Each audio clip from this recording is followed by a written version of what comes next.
Jeevun, thank you very much for being a guest today. Thank you very much for having me. It's great to be here. So I'm going to begin with the Inside the Actor Studio questionnaire. What is your favorite word? My favorite word is peripatetic, which means wondering. What is your least favorite word? I don't like moist. There must be others. There are other words I dislike. I try Uh, to avoid them. yeah, moist is a top one, as well as seepage. That is also not a good one. It's what is. I don't like the ones that mean nothing. Do you know what I mean? I hate all the consultant speak. Let's circle back. What? Let's not reinvent the wheel. Whoever tried? Stuff like that. So there are more phrases that slightly grate. Mm. What is your favorite swear word? Uh, am I allowed to say it? Yeah, if you want. Oh, I'll say it begins with C. Okay. Have you used it much since becoming an MP? Oh no, I'm very well behaved. What is a sound or noise that you love? Um, well, I think my fiance's laughter is probably my favorite sound in the world. What is a sound or noise that you hate? My fiance being um, I don't, I don't really know to be honest with you. Not really sure, but there definitely must be some. Do you have any guilty pleasures? Uh, I am currently watching a lot of The Simpsons, but I'm not guilty about that. So maybe that at the moment. No, I was sort of doing similar watching the early ones, and the the weirdly prophetic the episode where Sideshow Bob runs for mayor. Interesting. Yes, a quiet commentary. A quiet commentary. I think it's the most. Look, those early like 7, 9 seasons, I think are possibly the best written TV there's ever been. It's just all completely brilliant. And as an adult, you really see it in a way that even as a kid you didn't necessarily. You definitely didn't. And the cynicism, which I think does appeal to children in a weird way, quite nice. I mean, I do, as a millennial, I do think maybe it inculcated that whole generation in a certain distrust and cynicism. What is your favorite book? Um, I think non-fiction, the Lincoln biography by Doris Kearns Goodwin is probably my favorite. In terms of fiction,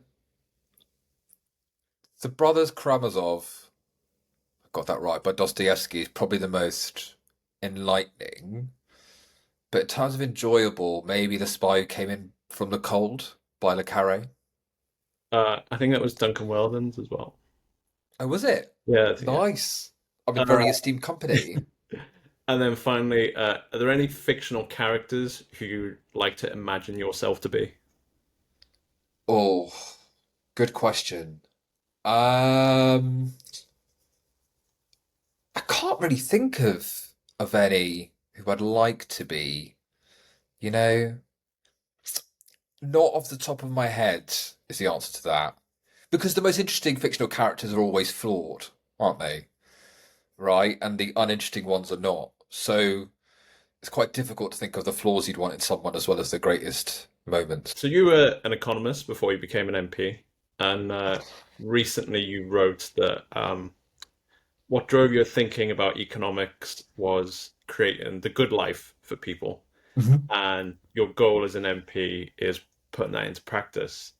Uh, so I thought I'd begin by asking, what is the good life, and why did you feel it was necessary to become a politician to bring it about? So I think the good life I think is founded in if you guys have read Amartya Sen, Development is Freedom. But basically what Sen was like, look, we a good life is made up of several different facets. It's pluralistic. It's not just joy. It is being healthy, having a good job. It's being well educated. It's a list of things that we can kind of consensually come to an agreement of. And you kind of have to have all those things, or more accurately, have the ability to have those things to have a good life. And I think in my PhD, I came up with six that vary within a country, which are like health, education, financial security, good housing, and I'm trying to remember what the other two are. But basically, those are the things you need to do to have a good life. and particularly to have the ability to have a good life. So you have to be able to have those things. Um, Obviously, it's not true that everyone is achieving that. And also, look, I grew up in the 90s, 2000s, where actually the problem was a little bit more like, well, we've done such great work in almost reducing poverty. We just have to go like a bit further. And then the financial crisis happened, and then we lost an election, and then another one, and then another one. And we're now very far away from that point. And so, if you want to actually create that, you have to be in the room making the decisions, which is why I want to go into politics. But I'm very open with people to say that I decided I wanted to go into politics when I was about 18 years old. And I said, look, this is what I want to do. If you want to change and affect things, you have to be the one making the decisions.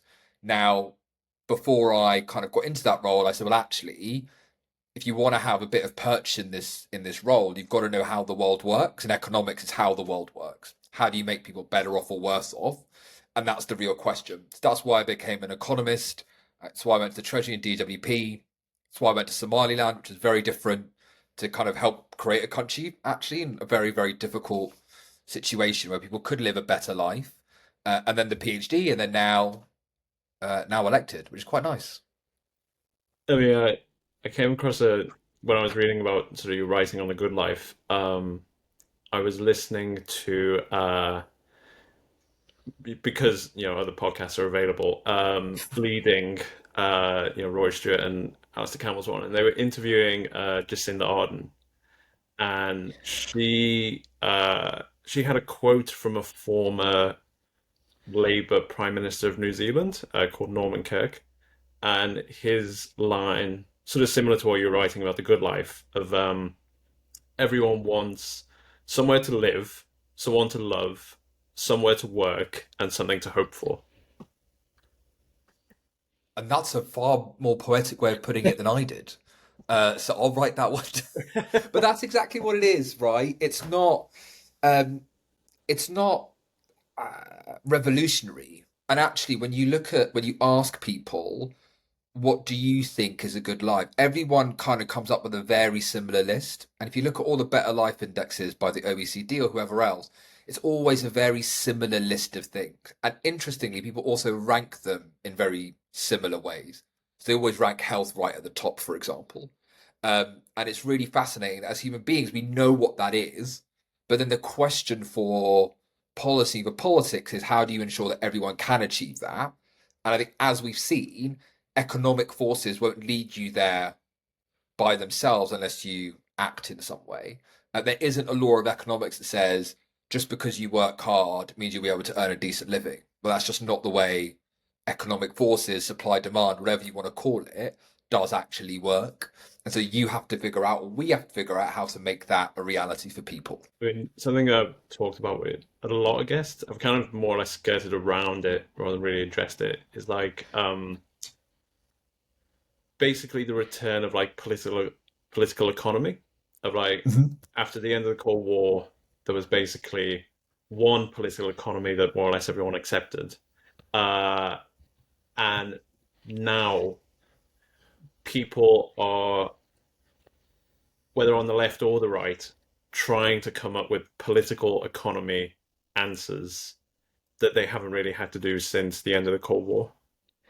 Yeah, I think that's fair to say. And also there's two things I think that happened in the fall of it, which is one of which is that the economic model was seen as being kind of set, and the other of which is that the politics felt stable because of it and everything was fine. But the actual truth of the moment was, the 80s led to a huge divide between people, between like graduates doing well out of technology and start to move to major cities and win out of like economic changes, and non-graduates who found the mid-paid jobs they had in manufacturing left them and they just had low-paid jobs afterwards. Now, economic growth was strong in the 19 2000s, so it kind of made up for that. And, in the UK experience, at least, we were both redistributing through tax credits, investing outside elsewhere. And so enough was being done to ensure that everyone was participating in that growth that there was. But the fundamental problem of the economic forces have changed was one that was coming to the fore. And what we've actually seen now is after, yes, the last 14 years, but also economic forces that started 40 years ago, people who are not winning out of the economics are now saying, hold on a second, there's just no way for me to earn a decent living. And they're becoming increasingly angry. And whereas that used to also just be non-graduates or was more them, now you've actually also got graduates in major cities like London being like, hold on, if mum and dad aren't rich, I'm really not going to get ahead. And that's led to a divide in politics that's now not left versus right, but mainstream versus radical. And so to your point, there is a different type of politics that is needed for this moment that is different than the one we had. And I suppose it is a bit weird for us because we grew up in the 90s and it felt to me like, that Martin Luther King quote, right? That the arc of history always bends towards justice. It doesn't feel like that's where we are anymore. I mean, I did see a great post on Blue Sky that was like, someone has to actively grab the arc to bend it down. Um, so as part of my research, I was listening to the Politics Jam podcast that you used to host. Nice. Uh, and so I'm curious about what have you found to be in the main differences between analyzing and commenting on politics and actually doing it. It's a good question. I think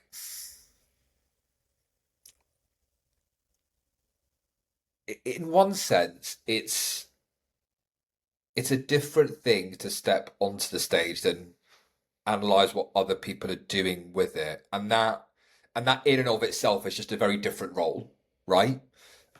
Even though I think the analysis is really important and it plays a lot of a role in my thinking and what I do, actually being in politics is a completely different game because you're acting within it. And you're not just saying what people should do or how they should act, you are the one having to act in that way. And you have to think quite carefully and deeply about what you want to say, when you want to say it, how you want to position yourself. And I think that's a really big difference. The other difference I think that I am now appreciating, I think, about this moment in politics in particular, is the conflict between broadcast and thinking. And what I mean by that is there's a political age now where a lot of it's about grabbing attention, but you don't just want to grab attention, you want to draw it to an idea or a point that's emotionally moving people. And I don't think I appreciated that before I got into this position. I don't think I appreciated the idea of, um, how much the media landscape has changed. That grabbing attention is really important, and thinking is really important, and having to always kind of ride those two horses. I don't think I was used to, right? Because I'm in a position where actually, as a member of parliament, people do pay some attention to what you say. Um, they can also pay a lot of attention to what you say if you just say things that are really controversial all the time. But that's not necessarily a good way to get ahead, and also just wouldn't be true to what I think and feel and the way I think the country should be. I mean, I was having a sort of similar discussion with a friend of mine who uh, used to work for a Labour mayor doing comms, and now he's in public affairs. And we were sort of having a back and forth over uh, a particular politician, um, a You could centre. name the Baron, it's fine. Well, so a former guest, Carl Cashman, who's the leader of the Lib Dems on Liverpool Council, and sort of the leader of the opposition, and he sort of has gone on GB News, and we were basically having a debate over, um, given the changes to the political media environment, um, should politicians on the left uh, go on channels like GB News, um, put forward a centre left case, um, and win over the audience, or do you sort of break like the cordon sanitaire of if the of media channels that are on sort of the hard right, um, and sort of bound up with that is the sort of basically the need to go around established media for all politicians because they don't have the reach that they're used to. Yeah, it's an interesting. I mean, I think first of all, established media in general is declining in lots of different ways. Everyone used to watch the 6 and 10 o'clock news; they don't anymore. the sheer multiplicity of channels means there's lots and lots of ways to communicate with people. But on the particular point about that, I don't think I think you've got to go into places where people disagree with you. And also from a purely, there's two sides of it, isn't there? One of which is you will develop your thinking by hearing people who disagree with you, who raise points that you may not want to have. And I think you're right about cordon sanitaire, but that to me is like the Tommy Robinson end of things, where you'd go, no, thank you very much. I will say at a personal level as well, Jeremy Kyle, given some of the stuff he's done um, historically, but otherwise, if you go into a room where 80% of people disagree with you, 15% are undecided, and 5% support you, then actually it's better to be in that room than going into a room where 45% agree, 45% disagree, and 10% are persuadable. Like there is a real tactical win to have there to get to move that forward. And actually, people don't fit into a box of like, I support everything that you say or don't say. Like politics clearly moves, and what you'd think of as being the quote unquote center ground on any particular position moves both with the realities of, if you like, life, as well as where the argument gets to. And if you're not engaging with those arguments, you're not going to be able to take them on and decide what validity they have and how you're going to move forward. Like I think you have to do that. I think it's important to do that. Um, so yeah, I think it's important to engage at those moments. Otherwise, just we literally end up talking in an echo chamber. I mean, Like, I think that kind of dovetails with the aspect of like the good life of I would say that a difference of British politics, say 50 years ago, is that there aren't these, say, two big voting blocks of Labour and Tories and a little bit in the middle. And that actually a lot more voters are not necessarily wed to any one party. They're open to seeing who would best provide them the good life.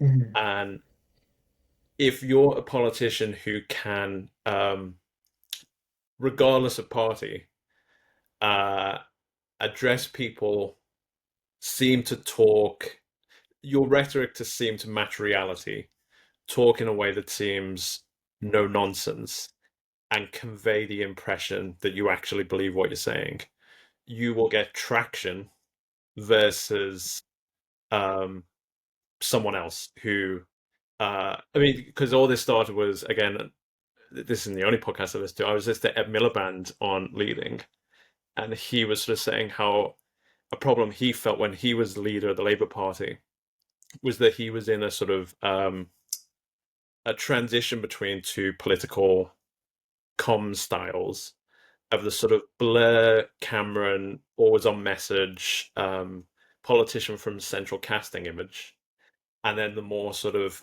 Farage, Corbyn, um, off the cuff, telling it how it is kind of style.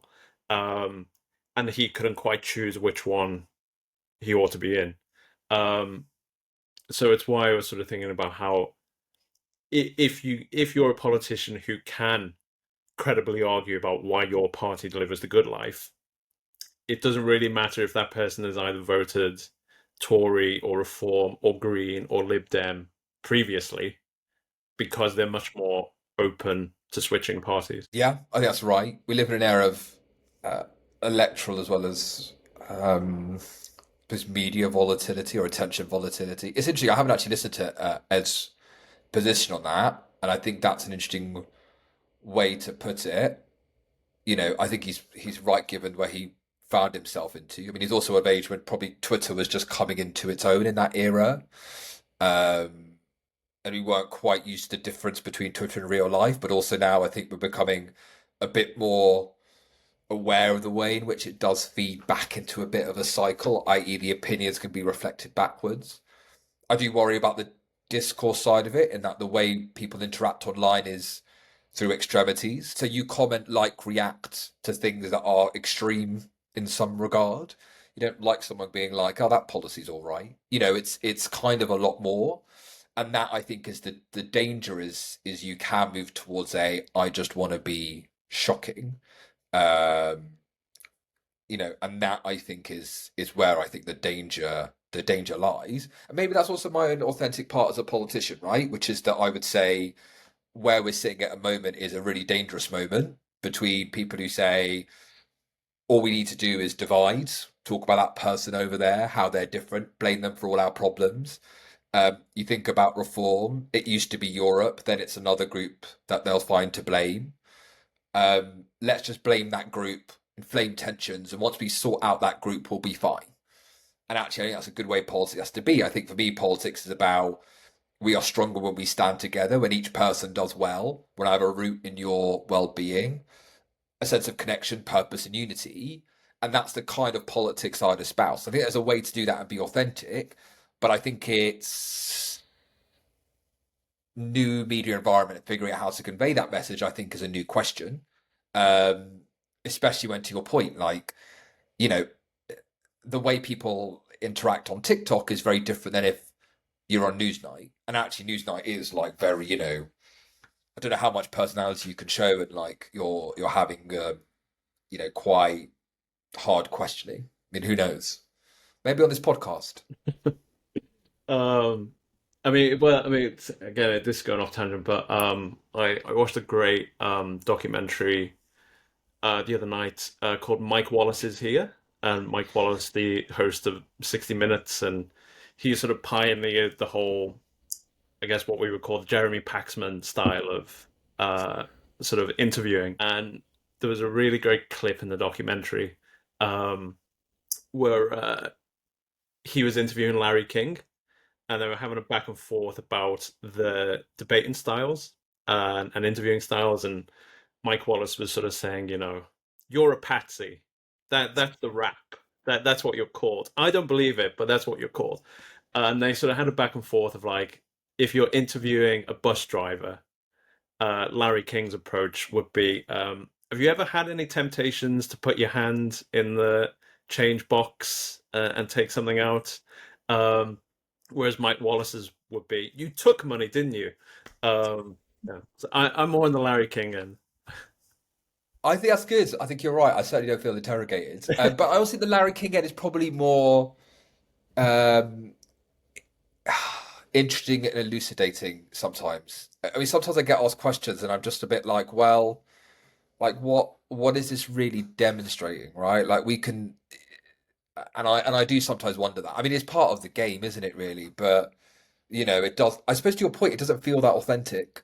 To be honest with you, does it feel like a way we'd usually ask questions? And it's perfectly fine to have a hard hitting question, um, but this is part of it, isn't it? Really. So So I also wonder if the attraction is also, for some politicians, the competition.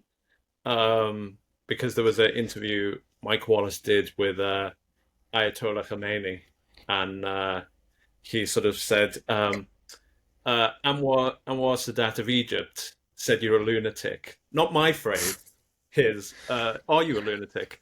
And you could sort of see on Khomeini's face, like a little smile.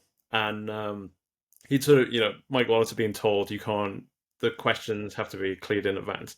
But there was a smile on Khomeini's face that was a bit like rising to the challenge of the joust almost. I think that's fair to say as well. It's a moment of it is a contest in that regard. I think that's fair to say. I think it's a lot easier when it's you versus like there's two conflicting ideas, politicians if I like going head to head about what they are thinking. Um, but that's an interesting way of putting it, right? I mean, that takes some. That's a bold move. Especially Uh, it was during the hostage crisis as well. right. Okay. I really recommend it. It's great. The film. So like one of the reasons why I wanted to talk to you, was eager to talk to you, Mm. is because of your focus on, for want of a better phrase, grand strategy. Uh, Mhm. Sort of in your writing and your speeches, you sort of bring together foreign policy, defense, economics, and sort of put forward a holistic view of basically where Britain is and how it can best prepare for the challenge from Russia and the danger of sort of total war. So I wondered if you could give an overview of the challenge Britain's facing right now and your solution. That seems, yeah. How long have you got? I mean, the short version. Ed Miliband did two parts with Alistair Campbell and Roy Stewart. So Well, Ed's had a much more storied career than I have. But it's a, where do I, let me start with the strategy and then what I think that means for us. Look, the peace of the last century is something we take for granted, right? And actually, both us and our parents' generation take it for granted because my parents are born in the 50s. So for them, great power wars, they did not really know, right? I mean, there were still conflicts, but they were not of the World War II era, which is the most destructive war in the history of humankind. When what you basically have is two great powers throwing in all their resources, all their people into fighting each other, and someone wins. And those wars are uniquely destructive. Um, you know, we talk about, you see the horrors in Gaza at the moment, probably 50,000 dead. And the Second World War, it's tens of millions. It's drops compared to oceans. It's just, we can't foresee them. And the reason why we had that peace was because of, roughly speaking, sacrosanct borders and strong military alliances, right? After World War II, we said, right, these are the borders. You can't redraw those borders. That's it. So the war by conquest was now something that was kind of taken out, and you had strong military alliances. So you had NATO, and then you had the Warsaw Pact. And because of that, both sides looked at each other and said, we don't want to fight each other. And so there wasn't a great power war. I mean, there were obviously proxy conflicts, but there wasn't this two grinding things. And actually, Russia's invasion of Ukraine in 2022 threatened those two things. One, that you could redraw borders by force, and then the second of which, as we see, when NATO's become more into question, all of a sudden that's now open, if you like. Um, and the best way to prevent a war is to prepare for one. The United States and Russia did not fight because both knew it'd be completely ruinous.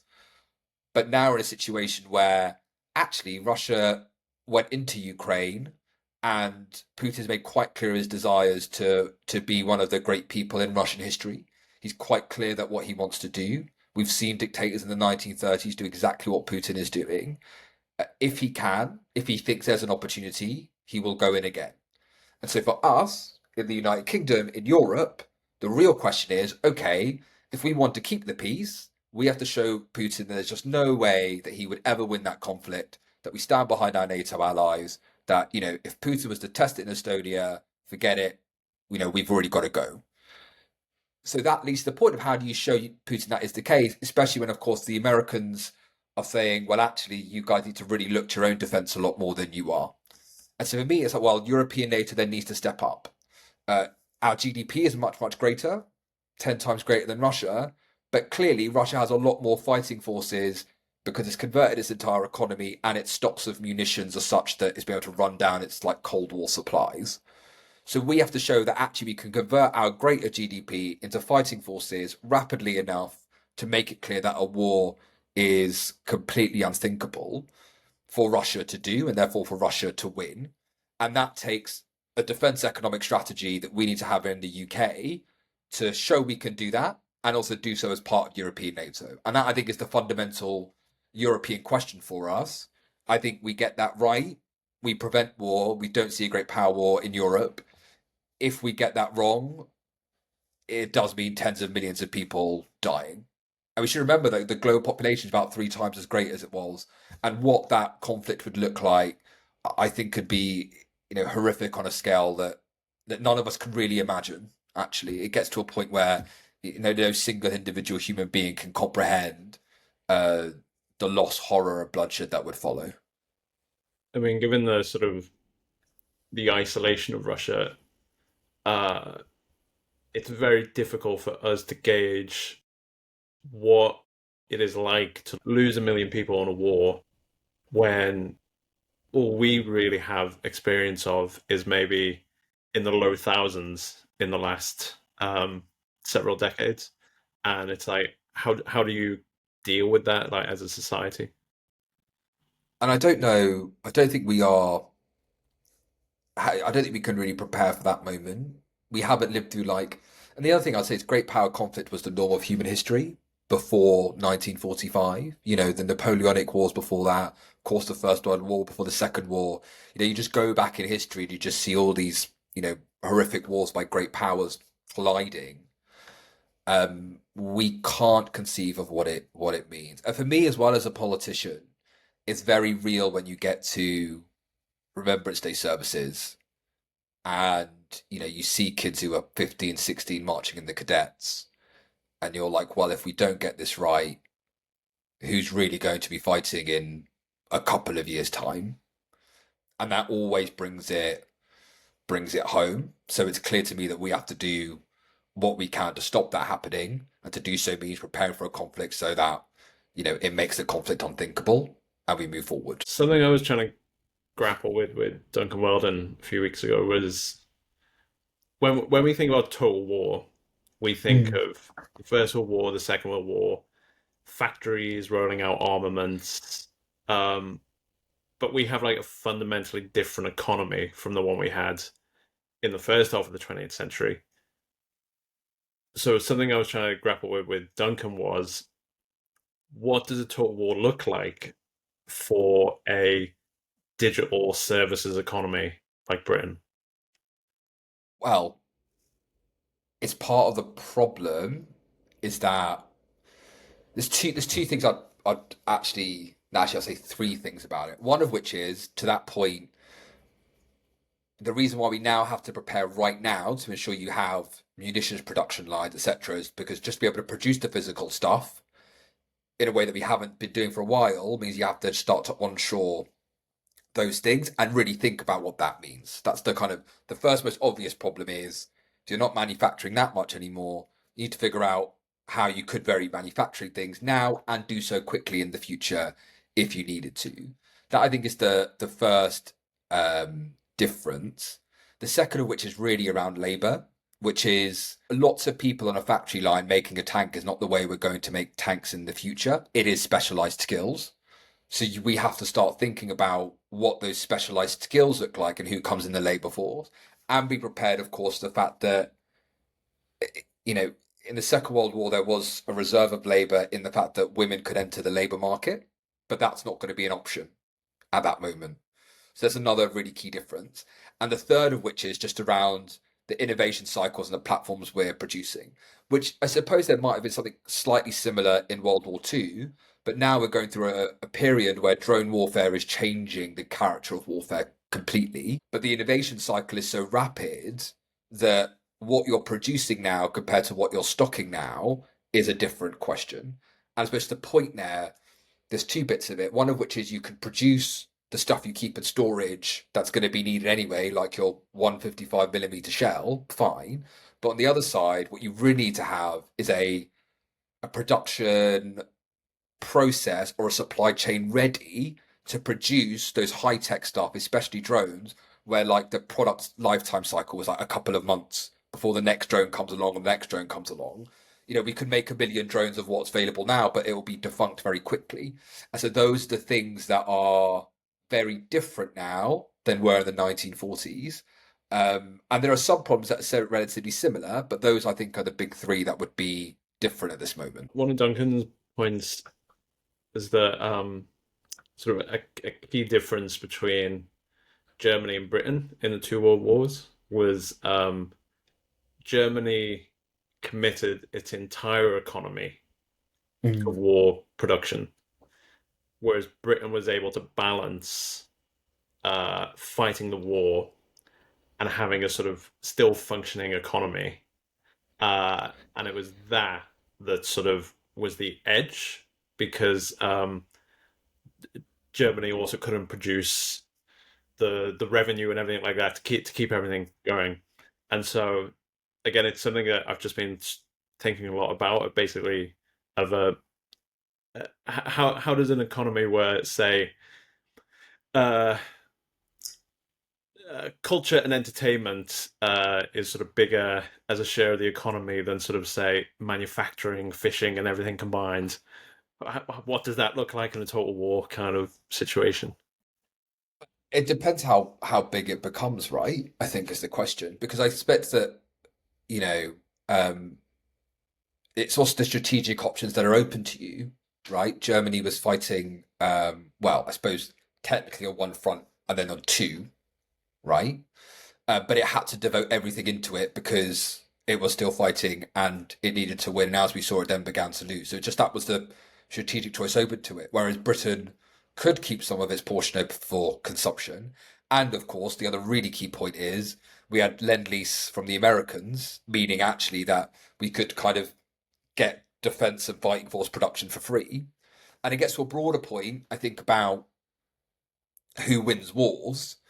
And it's a slightly good point from my point, where I say like winning wars is about economies, it's not about tactics. Obviously, it's about both, but you can lose a lot of battles if you have an economy that can produce more fighting forces because you're more productive, and you can stay in the fight. You can win wars despite losing a lot of battles. That's what happened in the beginning of World War II. We were able to hang in and then bring in like the American production and then kind of move forward at the same time as Germany's losing on its eastern front.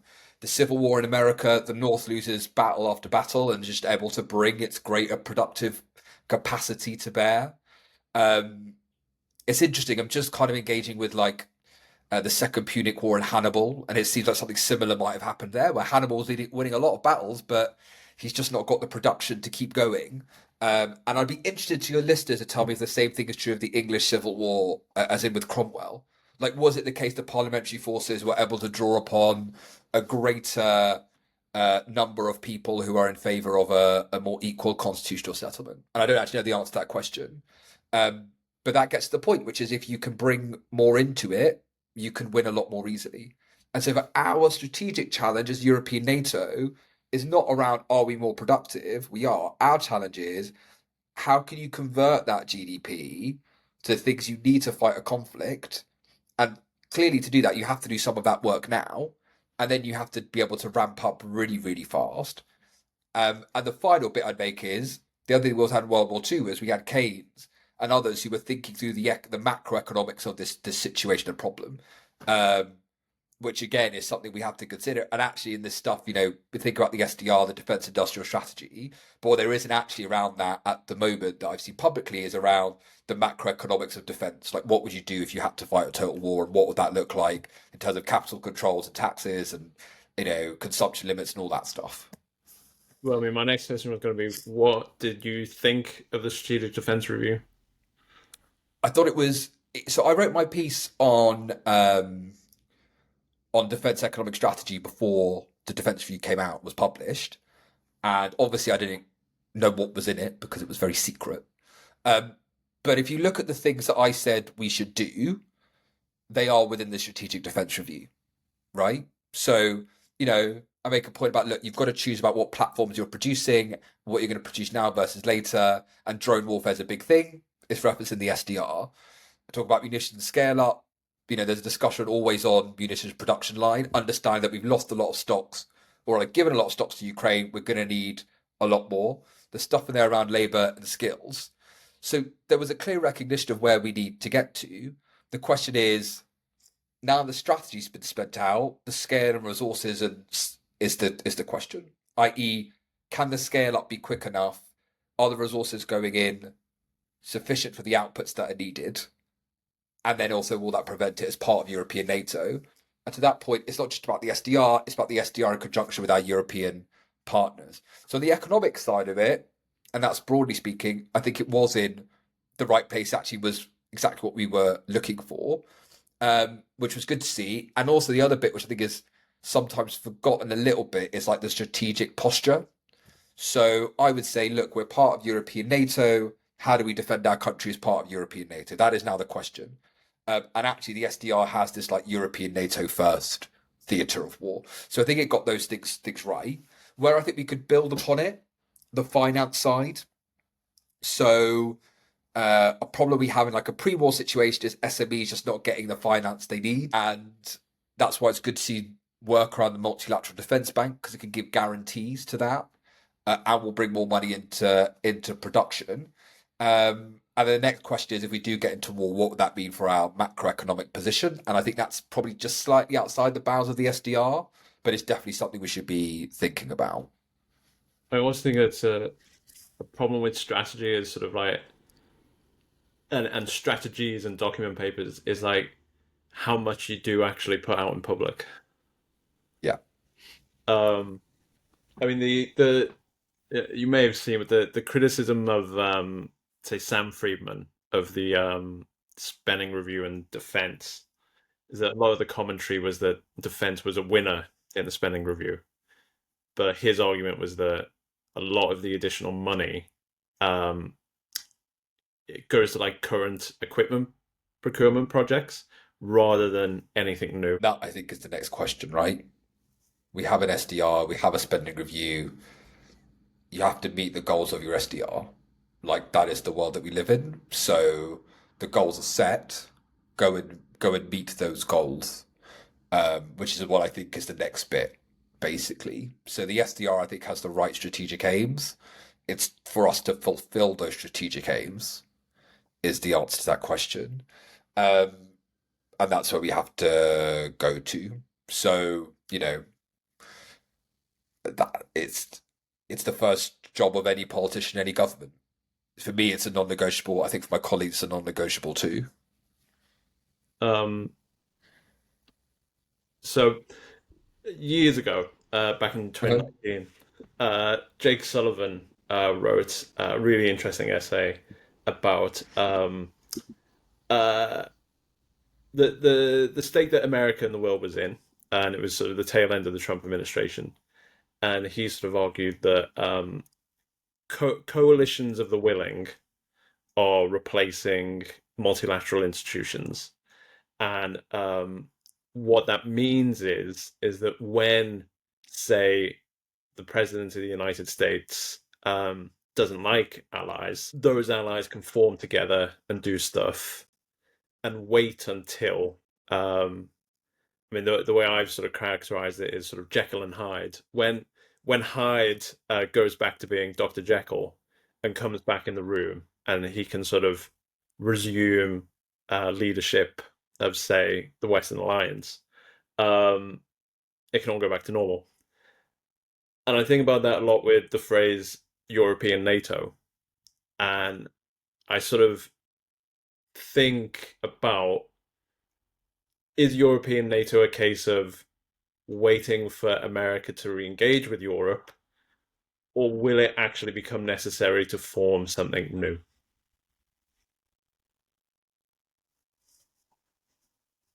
Well, I'll leave the question of what to do to NATO to Keir, slightly above my pay grades. Other than say the obvious thing, which is that we have responsibilities to defend our partners. We should go forward and do that, and we should be prepared for a world in which um, we have to be able to have maneuver without relying on the Americans, basically, right? So, you know, communications, logistics, all the things that people are listening to this podcast do far better than I do about the stuff that we need to have that currently, um, the maneuver that we currently depend on the Americans for. Clearly, we need to be able to do this stuff independently because that's where the current will of, if you like, the American administration is.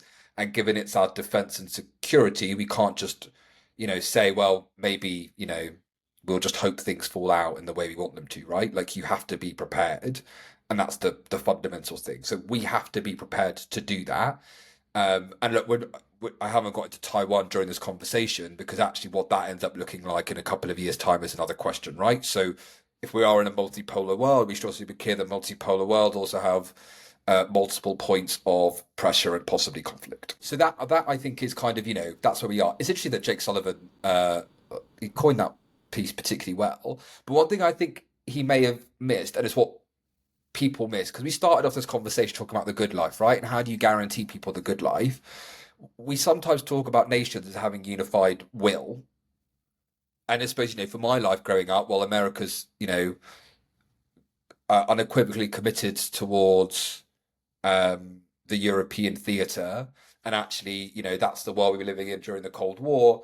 this was the strategic setup, but strategic setups, as we've seen, do change through time. That also means our populations have to think and see the current system brings them benefits to have trust in the foreign, um, the relationships we have with our allies, right? So, for example, if we're saying to our populations that we have to commit to European NATO and have to commit to our collective defense and security, we also have to show our populations that actually, under the current system that you live in, you are getting better off, you are becoming healthier, you have a home to live in, and therefore this system pays off for you. Otherwise, there is a tendency to draw inwards and go, you know what, why are we going over there when our own lives are so difficult? And that, I think, is the internal conflicts that we face and the internal threats that we face are sometimes underplayed in what is a broader strategic question. And more, and that's where I think the democratic challenge is for us. Yes, it's from climate, yes, it's from conflict, but it's also from living standards. Because people who can't earn a decent living don't see a reason to go, actually, why would I believe in democracy when democracy isn't working for us? That's 1 in 5, I think, young people in the UK going, actually, I'm not so sure about this democracy game. They're not sure about the democracy game for the nation. They're not going to be interested in protecting a coalition of democracies. So that's another part of the strategic picture that we have to be prepared for. So I think to some extent, the SDR writes an external posture where the UK has to be, but to build that posture takes internal support that we as politicians also need to guarantee, which is kind of, I suppose, explains why I'm doing this and the good life, which are some people would say are different things. And I'd say actually it's all about uh, guaranteeing the best life possible for us, our citizens, and Europe. Um, so the sort of theory that the government has is, since it came in sort of last year, is take a lot of decisions now uh, that may be politically unpopular, but will lead to economic growth in sort of 28, 29, uh, and sort of, they'll deliver sort of that good life, uh, and then sort of be re-elected, which is the aim of the government. And then the spectre that haunts there is Biden uh, delivering, or seeming to deliver, and then the Democrats not being re-elected. And so I was fascinated by a piece you wrote about how the the what Biden delivered on was physical infrastructure and not human infrastructure, uh, and that was a key difference. So I'm curious about, is the government making the same mistake, or is it delivering on the human infrastructure as well? Well, so yeah, the Biden problem was that he delivered lots of stuff that were good for long-term growth, not so great in the short run, and at the time of like really high inflation. So people were like getting worse off and being like, what is all this stuff? Um, and so the question for us is, how do you both produce stuff that has long-term economic benefit while there are enough short-term ones to get you there? And so the point about physical and human infrastructure, it's, if you're building a bridge, the productivity impact take a long time to come in, but how many people are you hiring while you build the bridge? And how much the money is going on to, steel and whatever and design. Um, and so for us, it's about doing both at the same time. Look, you've seen that us hiring more teachers, for example, hiring more doctors, hiring more nurses, there is an idea that you have to invest in your social infrastructure, and that's a good thing.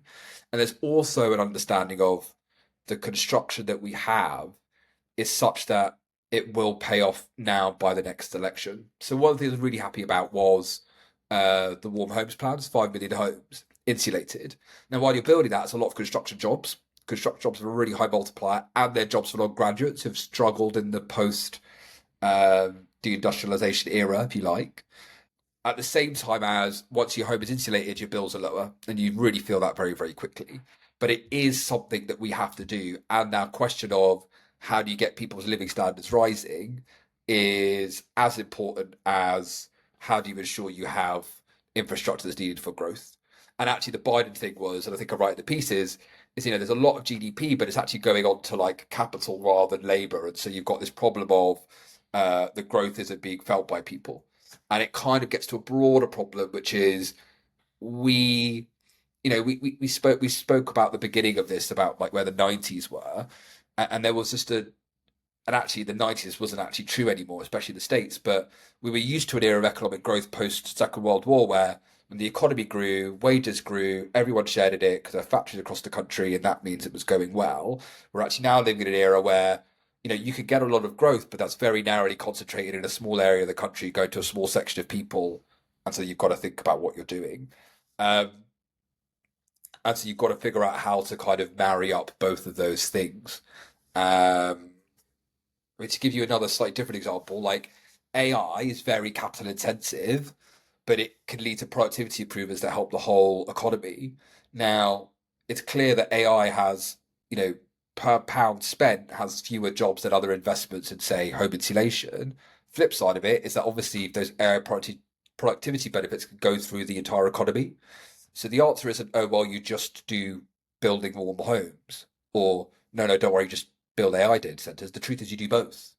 And you've got to do both, and you've got to do it. And we've got to do it, obviously, the next 4 years because, my constituents need to be better off, or, you know, um, I'm looking for a new job.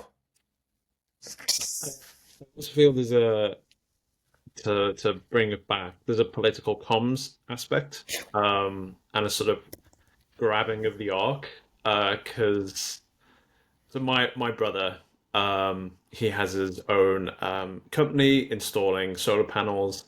Um, he not a reform supporter, but he listens to the Joe Rogan podcast, that whole sort of manosphere aspect, and to my mind, the sort of two things, there's a sort of cognitive dissonance in sort of a say people who vote for reform because they feel it sort of makes sense, on some vague way, and then you get a metro mayor elected who wants to ban, or sort of block approval for solar panels and heat pumps and everything like that. And for someone like my brother, it might obviously occur that like what he does, the the sort of populist parties and politicians that are espoused by people like Joe Rogan aren't the obvious choice for his own betterment, but also it's how does say Labour communicate that actually someone like him ought to be supporting someone like Labour. It's it's a question. So the Joe Rogan one, I mean, I don't listen enough to Joe Rogan. I don't think I've ever listened to a Joe Rogan podcast, so I No, kind of see the clips, right? Like I know some of the influence he's had. What I think is true, I have mates who listen to Joe Rogan who are like, "Well, we definitely need to tax the wealthy," and I'm like, oh, "Okay, that's a new thing." Um, but there's another side of it, which is that like it's the radical change lever.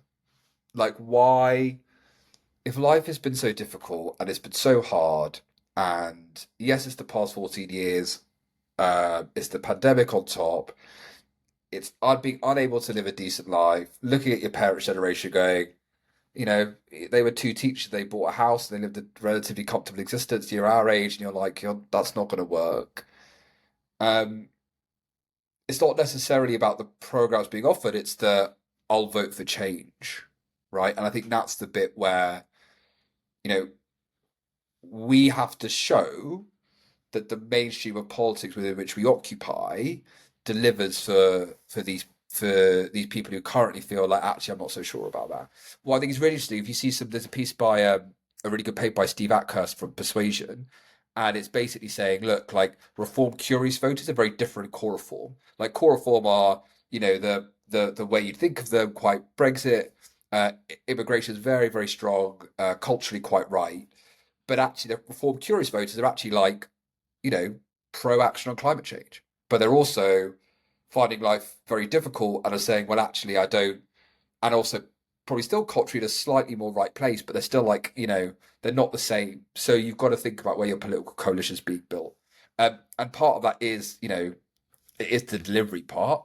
Like, you've got to fight on the comms, you've got to make the political arguments, but the other side of it is we are in government and we do have agency and are able to pull levers. So we have to have agency and pull levers and make people's lives better off. Like people have already got to feel it. And if they feel it, it makes it a lot easier. If they don't feel it, there's no amount of, great argument that's going to make a difference. I guess it's in that Miliband we trust. Well, I did. And yeah, there we go. Finally, I was just going to end on Blue Sky today. The historian Helene von Bismarck has been doing this thread about what's good about Britain, or what does Britain do well. So I thought I'd end with like, what's your answer to that, and then what do you think Labour can build on those good things? Um, we live in a nation of a remarkable history that has peacefully moved to an area or a situation in which we accept that every single person should be able to live a good life. Our revolution was glorious. It wasn't violent. And it moved towards a position of more and more people should have a say in their government and should in return receive the fruits of that. And that went through time slowly by evolution. We kept our royal family. It drew a thread of history between us and 1,000 years ago. And then we get to a moment in the 20th century where actually we say, you know what, our collective effort is to defeat fascism, and our collective effort not just being the people who were living, if you like, on this particular island, but those drawn in from around the British Empire, to those ideals that each and every person has worth and deserves a decent life, would then go on to not only help us defeat fascism, protect democracy in Europe, see it spread around the world. Of course, then seeding. So, of course, I'm a British Indian and look at where India is today. Um, and then beyond that, to say it doesn't matter what you look like. The question is, how do you participate within society? Like, I'm a British Indian politician, and no one thinks that's particularly notable, right? That's a remarkable thing about our nation. And the remarkable thing is about the fact that actually every single one of us has worth, and we recognise that. And you could talk about Locke and Hume and whatever, or you could just talk about like the basic decency that we all have and regard one another with. Like, I'm really proud to be British, right? Um, I'm really glad this is my home in the country I'm in. And my work, I suppose, and it is actually, is to make sure it works for every single person who lives here. Jeevun Sandher, thank you very much. Thanks a lot. Have a great day.